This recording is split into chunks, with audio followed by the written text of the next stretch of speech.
Ertugrul गाजी, ये नाम तुर्की के इतिहास में गर्व से गूंजता है। वो ऑटोमन एम्पायर के संस्थापक उस्मान प्रथम के पिता थे। एर्तुगरुल खुद एक महान योद्धा और नेता थे।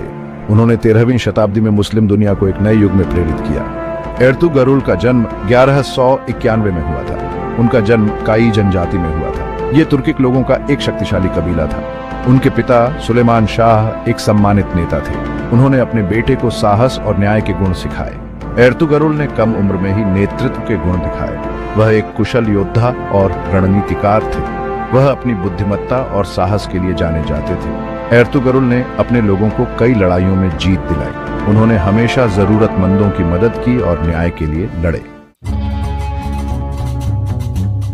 कई जनजाति मध्य एशिया के विशाल मैदानों से आई थी। वे घुमंतू लोग थे जो अपनी भेड़ों और मवेशियों के झुंड के साथ घूमते थे। जीवन कठोर था, लेकिन इसने उन्हें मजबूत और लचीला बनाया। कई इस्लाम के प्रति समर्पित थे। वे पैगंबर मोहम्मद के उपदेशों का पालन करते थे। धर्म उनके जीवन का केंद्र था। इसने उन्हें एकता और उद्देश्य की भावना दी। 13वीं शताब्दी की शुरुआत में मंगोल आक्रमण ने काई को उनके घरों से खदेड़ दिया। जनजाति ने सुरक्षा और एक नए घर की तलाश में पश्चिम की ओर प्रवास किया। काई जनजाति अंततः अनातोलिया पहुंची। यह क्षेत्र सेल्जुक साम्राज्य का हिस्सा था। सेल्जुक शक्तिशाली तुर्क थे जिन्होंने फारस से लेकर अनातोलिया तक एक विशाल साम्राज्य पर शासन किया। सुलेमान शाह ने सेल्जुक सल्तनत के प्रति निष्ठा की कसम खाई। काई जनजाति को सीमावर्ती क्षेत्र में भूमि दी गई। उन्हें बाइजेंटाइन साम्राज्य के खिलाफ लड़ने का काम सौंपा गया। एर्तुगरुल ने अपने पिता की मृत्यु के बाद काई जनजाति का नेतृत्व संभाला। वह सेल्जुक्स के प्रति वफादार बने रहे। उन्होंने कई लड़ाइयों में अपनी बहादुरी और रणनीतिक कौशल का प्रदर्शन किया। एर्तुगरुल ने अपनी जनजाति को सौगुत नामक एक छोटे से शहर में बसाया। यह स्थान रणनीतिक रूप से महत्वपूर्ण था। यह बाइजेंटीन सीमा के पास स्थित था। उस समय अनातोलिया उथल-पुथल में था। सेल्जुक साम्राज्य कमजोर हो रहा था। मंगोल पूर्व से हमला कर रहे थे।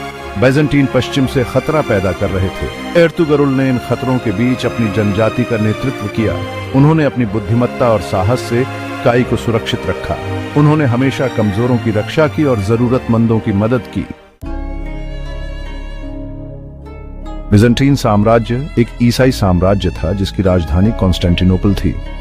वे तुर्कों को अपनी भूमि पर एक खतरे के रूप में देखते थे। एर्तुगरुल और उनके योद्धाओं ने बाइजेंटीन सेनाओं के खिलाफ कई लड़ाइयां लड़ी। उन्होंने अपनी बहादुरी और रणनीतिक कौशल का प्रदर्शन किया। वे हमेशा अपने दुश्मनों के प्रति साहसी और निर्दयी थे। इन लड़ाइयों ने एर्तुगरुल की प्रतिष्ठा को बढ़ाया। उन्हें एक महान योद्धा और नेता के रूप में जाना जाने लगा। अधिक से अधिक तुर्क कबीले उनके बैनर तले एकजुट होने लगे।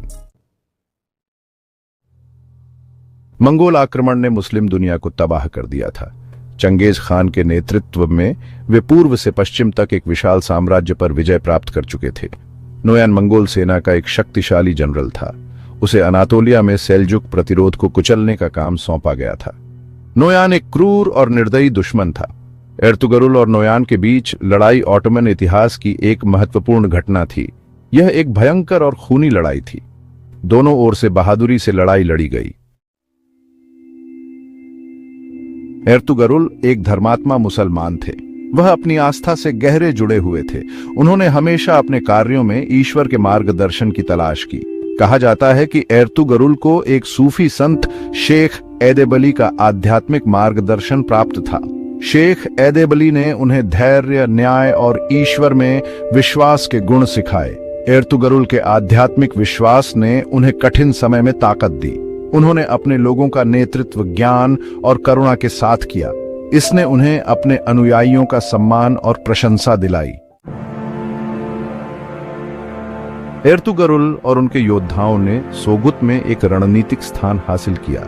उन्होंने वहां से बाइजेंटीन क्षेत्र पर हमले किए। उन्होंने धीरे धीरे अपने नियंत्रण का विस्तार किया।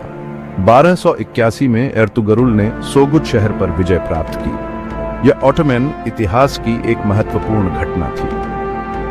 इसने ऑटोमन साम्राज्य की नींव रखी।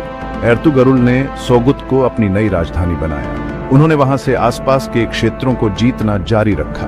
उन्होंने अपने बेटे उस्मान को अपने उत्तराधिकारी के रूप में नियुक्त किया। एर्तुगरुल गाजी की मृत्यु 1280 के आसपास हुई। उन्होंने अपने पीछे एक शक्तिशाली और समृद्ध रियासत छोड़ी। उनके बेटे उस्मान ने बाद में ऑटोमन साम्राज्य की स्थापना की। एर्तुगरुल को तुर्की इतिहास में एक महान नायक और नेता के रूप में याद किया जाता है। उन्हें उनके साहस, न्याय और धर्मपरायणता के लिए सम्मानित किया जाता है। एर्तुगरुल गाजी का जीवन हमें कई महत्वपूर्ण सीख देता है। उनका जीवन साहस, दृढ़ता और नेतृत्व का प्रतीक है। वह हमें सिखाते हैं कि हमें कभी भी अपने लक्ष्यों को हासिल करने की उम्मीद नहीं छोड़नी चाहिए। हमें हमेशा चुनौतियों का सामना साहस और दृढ़ता के साथ करना चाहिए। एर्तुगरुल का जीवन हमें न्याय और करुणा का महत्व भी सिखाता है। हमें हमेशा जरूरतमंदों की मदद करनी चाहिए और अन्याय के खिलाफ आवाज उठानी चाहिए। एर्तुगरुल गाजी एक महान योद्धा, एक कुशल रणनीतिकार और एक धर्मात्मा मुसलमान थे। उन्होंने ऑटोमन साम्राज्य की नींव रखी। उनका जीवन साहस, दृढ़ता और नेतृत्व का प्रतीक है। उनका नाम तुर्की इतिहास में हमेशा के लिए अंकित रहेगा। उनका जीवन आज भी लाखों लोगों को प्रेरित करता है।